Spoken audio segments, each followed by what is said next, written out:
মই এতিয়া উপস্থিত আছো শিৱসাগৰৰ নাজিৰাৰ বিহুবৰৰ ভিতৰুৱা এখন গাঁও মাজগাঁও।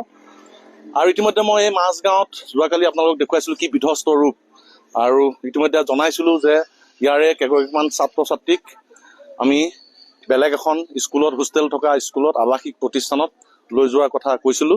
আৰু সেই পদক্ষেপৰ অংশ হিচাপে আজি সেই একেখন গাঁৱৰে 4গৰাকী ছাত্ৰীক আমি লৈ যাম। আৰু লৈ যাম আমি অসমৰ এখন অন্যতম প্ৰতিষ্ঠিত ব্যক্তিগত শিক্ষানুষ্ঠান নগাঁৱত অৱস্থিত ৰামানুজন ছিনিয়ৰ ছেকেণ্ডেৰী স্কুল। আৰু সেই স্কুলতে হোষ্টেল আছে, সেই স্কুলতে তেওঁলোকে পঢ়া শুনা কৰিব পাৰিব একে দ্বাদশ শ্ৰেণীলৈকে। গতিকে সেইকাৰণে আজি সাজু হৈছো তেওঁলোকক নগাঁও লৈ যাবলৈ। প্ৰতিষ্ঠিত শিক্ষানুষ্ঠানখনত পঢ়ি নিজৰ জীৱন গঢ়িব বুলি আশা কৰিছো। 4গৰাকী আছে, মই চমুকে মনটো বেয়া লাগিছে চাগে? লাগিছে। তথাপি পঢ়িবলৈ মন আছে? আছে। ঘৰ এৰি যাব লাগিব, কিন্তু তাত তুমি ভালদৰে পঢ়িব পাৰিবা, হয় নে নহয়? মনটো বেয়া লাগিছে, চকু দেখিয়ে গম পাইছো, কিন্তু পঢ়িব লাগিব নহয়, পঢ়াটোৱে মেইন, হয় নে নহয়? হয়। তাত পাৰিবা পঢ়িব? পাৰিম। পাৰিবা তাত পঢ়িব? পাৰিম। ঘৰলৈ মনত পৰিব, পৰিব। প্ৰথম কেইদিনমান কষ্ট হব, তাৰপিছত সকলো ঠিক হৈ যাব। ঠিক আছে?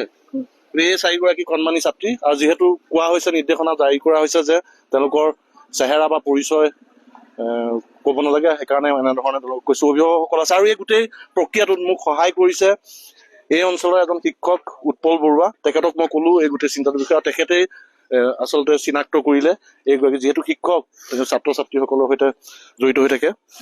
হয়, এইটো এটা যি পদক্ষেপ, আপুনি যথেষ্টখিনি সহায় কৰিলে, তাৰ বাবে ধন্যবাদ। তোমাকো ধন্যবাদ জনাইছো।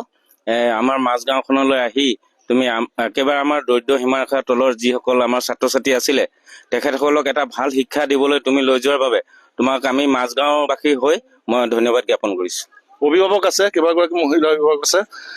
এয়া ছোৱালী ভৱিষ্যতটো যাতে হয় তাৰ কাৰণে দিছে, দুখ নিশ্চয় লাগিব, কিন্তু এনেকুৱা এটা পৰিৱেশ ভালে লাগিছে। এতিয়ানো কি ক'ম, মই ভাল হোৱাটোৱে বিচাৰিছো, আৰু বিশেষ ক'ব পৰা অৱস্থাত মই এতিয়া নাই, মোৰ ভাষা নাই এতিয়া।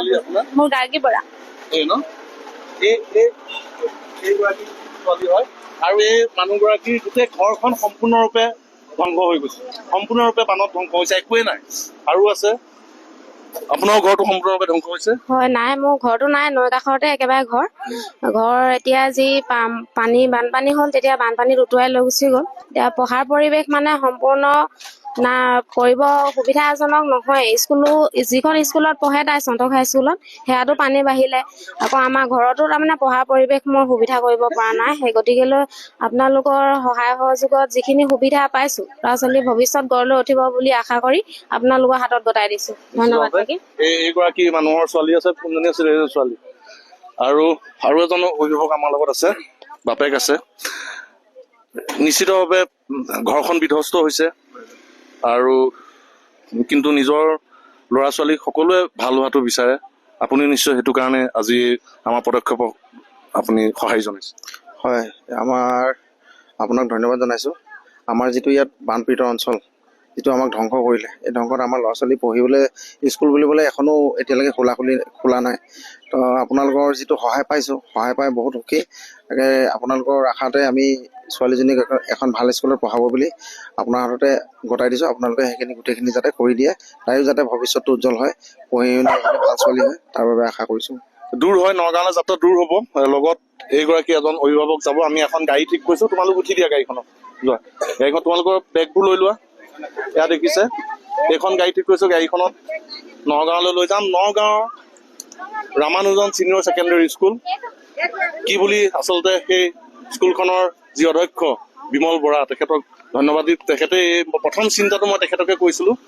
নিশ্চিতভাৱে তেখেতক আমি প্ৰতিক্ৰিয়া ল'ম তালৈ গৈ। আজি হয়তো নিশা হৈ যাব, চাওঁচোন কি হয়, কিন্তু এইটো এটা প্ৰচেষ্টা, এইটো চাওঁ আৰু কিমান দূৰলৈকে চলাব পাৰোঁ। মই আশা কৰিম এই 4গৰাকী ছাত্ৰীয়ে যি নিজৰ শৈক্ষিক জীৱন আকৌ আৰম্ভ কৰিব, তেওঁলোকে ভৱিষ্যতৰ জীৱনত সফল হ'ব, তাকে আশা কৰিম, আৰু আপোনালোকেও আশীৰ্বাদ কৰিব।